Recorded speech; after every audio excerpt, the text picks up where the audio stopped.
eskola. Andereñoak alaiagoak dira. Ordenagailuak ditugu. Eskurtsioak egiten ditugu. Ordutegia desberdina da. Lehengo eskola. Ez zeuden ordenagailurik. Eskurtsioak gutxiago egiten zituzten. Ikasgai gutxiago zeuden. Eta andereñoak oso serioak ziren. Guk usten du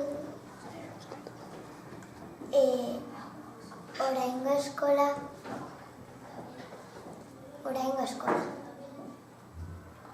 ordenagailuak daudelako,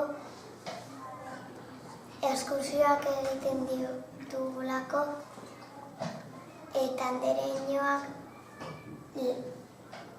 ez dira hain serioak.